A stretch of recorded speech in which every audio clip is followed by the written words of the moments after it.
La tentation maintenant. Qu'est-ce que la tentation? Qui se trouve derrière la tentation? Si Dieu se trouve derrière le preuve, qui se trouve derrière la tentation? Voyons cela dans le livre de Matthieu chapitre 4, verset 1. En Matthieu chapitre 4, verset 1, la Bible dit: alors Jésus fut emmené par l'Esprit dans le désert pour être tenté par le diable. Jésus fut emmené par l'Esprit dans le désert pour être tenté par le diable. Donc voici que le diable est le tentateur. On l'appelle le tentateur. C'est lui qui nous tente. Dieu nous éprouve et le diable nous tente. Et ce n'est pas tout. Satan utilise toutes les manières pour nous tenter. Pour nous tenter, pour nous conduire vers le fruit défendu, pour nous exciter vers ce qui est défendu, ce qui est déconseillé.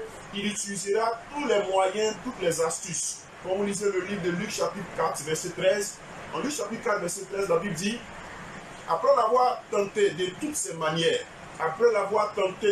manières, le diable s'éloignait de lui jusqu'au moment favorable. Le diable a tenté Jésus de toutes ces manières. Et quand Jésus, il a vu que Jésus résistait à cette tentation-là, l'ennemi s'éloigne de lui jusqu'au moment favorable. Nous devons savoir, la tentation est l'objet du diable. Le diable utilise vraiment ce qu'on appelle tentation afin de nous induire en erreur, afin de nous amener à pécher contre Dieu, afin de nous amener à nous détourner de la voie de Dieu, afin de nous amener à vraiment dégénérer, à régresser vis-à-vis de l'espérance que nous avions auparavant.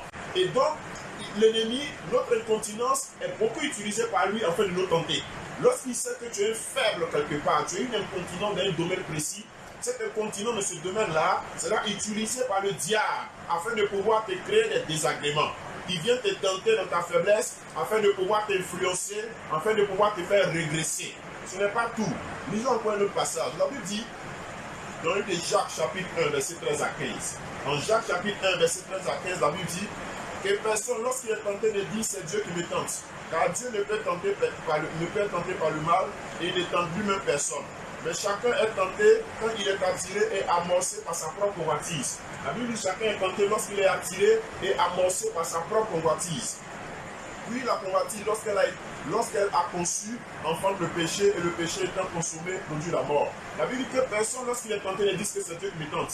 Mais chacun est tenté par sa propre convoitise. La Bible dit lorsque la convoitise est amorcée, elle entraîne le péché, et le péché conduit à la mort. Dieu ne tente pas.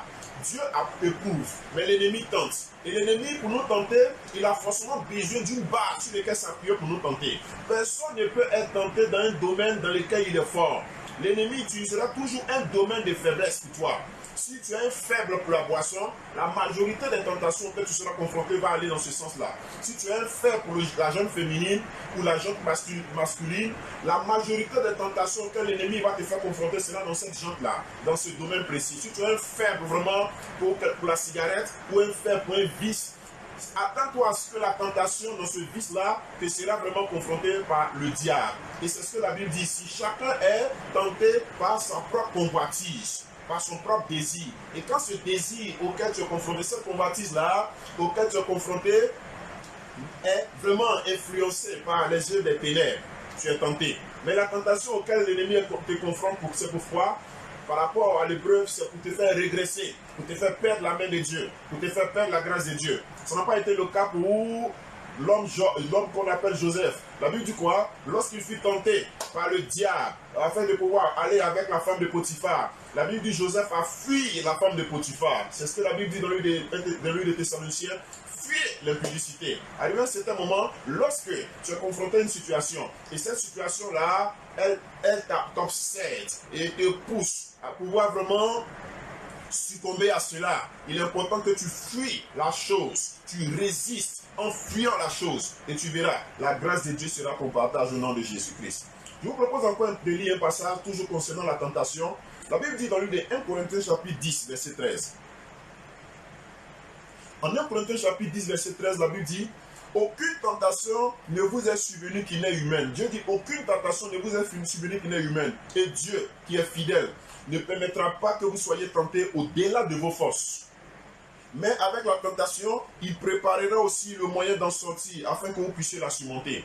Dieu qui est fidèle ne permettra pas que vous soyez tentés au-delà de vos forces. Si tu crains Dieu, si tu aimes Dieu et que tu es confronté à la tentation et que l'ennemi t'attire vers une tentation, vers quelque chose qui est défendu afin de te faire tomber, si tu crois en Dieu, Dieu ne permettra pas que tu sois tenté au-delà de tes forces. Dieu maîtrisera les tentations du diable afin que tu puisses t'en sortir. Selon le livre de 1 Corinthiens chapitre 10 verset 13, Dieu te soutiendra, il te fortifiera, il te permettra toutes les forces nécessaires afin de t'en sortir, afin de pouvoir surmonter cela, afin de pouvoir supporter ça, afin de pouvoir être toujours au niveau auquel tu dois être confronté, au niveau auquel tu dois être, afin que la victoire appartienne à Dieu au nom de Jésus-Christ.